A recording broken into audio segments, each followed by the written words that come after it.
June is here, and there's a few things that I'm doing in my garden this month that you probably should be too.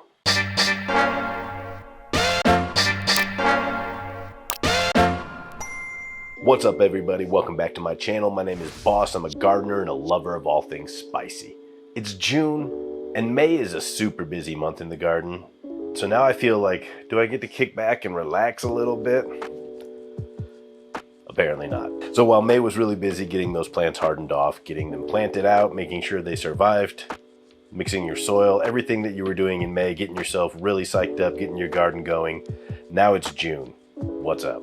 One of the things that I'm going to call out, though, as an important task, because it bit me in the butt earlier this year when I went to go start my seeds and do my transplants, is I'm going to clean up my gear and put it away. All of the 3.5-inch pots that I used, all of the 10-20 trays that I used, all of those are going to get washed, dried, and properly put away. Because last year I was too lazy to do that, so I just tossed them all in the big Rubbermaid that I keep all of my seed starting gear and stuff in. And then when I went to get set up this year, I was really angry at last year me. So clean your gear, you'll thank yourself later. And look, most of you probably already did that, like as soon as you were done with it. You didn't leave it sitting around for 3 weeks like me because you're like, that's a lot of work. Oops. So the second thing I'm doing in June is really nailing down my irrigation and watering schedule. So I've got about half of my yard covered in the new irrigation system I'm building using drip and drip emitters, but the other half I still have to hand water. And that kind of sucks. So note to me, I need to finish the other half of the irrigation this weekend. However, until then, I'm making sure that I am checking my plants every day, especially the ones that are in smaller pots. Just sticking my fingers in there, seeing, is the soil still moist a couple inches down? If it is, I don't water. If it's not, I water.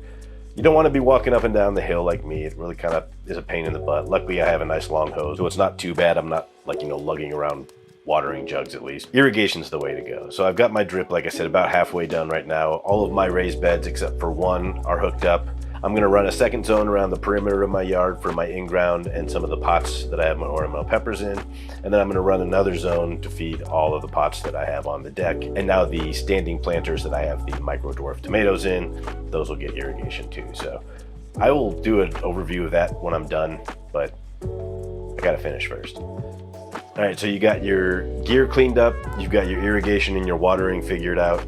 Next thing you're gonna wanna do is check your garlic. If you're growing hardneck garlic, it might be putting on scapes by now. Probably is, right? So mine are starting to put on these scapes. They're the thin stalk in the middle. It kind of has a little bit of a bulb at the bottom. Then it'll turn into a longer stalk coming out of the top of your garlic plants, and it'll eventually curl over. And that's the time when you really kind of wanna cut those off. If you don't know why you wanna cut those garlic scapes off, two really good reasons. One, it'll help put more of the plant's energy back down into growing a nice big bulb of garlic for you.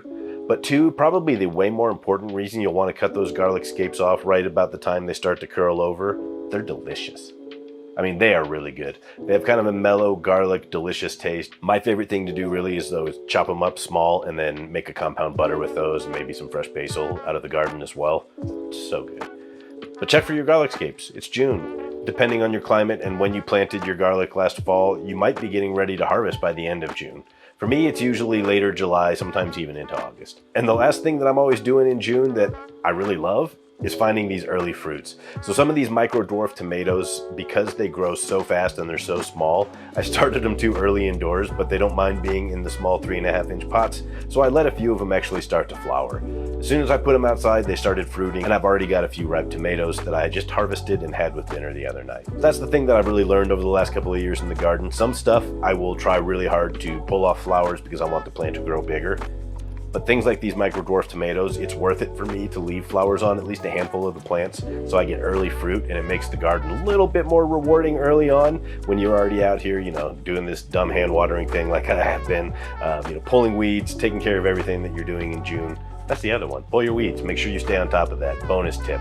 If you don't stay on top of pulling weeds, they will go crazy by the end of June, early July, when the weather is really feeding them a ton of sunlight. And if you've got any kind of irrigation going, it's probably going to be feeding those weeds too. So take the time, dig them up. You'll thank yourself later. Keep an eye on this channel because I've got some really cool stuff coming up. I'm excited to get into the 2024 pepper grow, the humble jalapeno. And if you like this video, please go ahead and hit that subscribe button, hit the like button, leave a comment below. All that stuff helps the channel. And remember, plants help us grow. This thing is really worn out. this shirt looks like I felt back in May.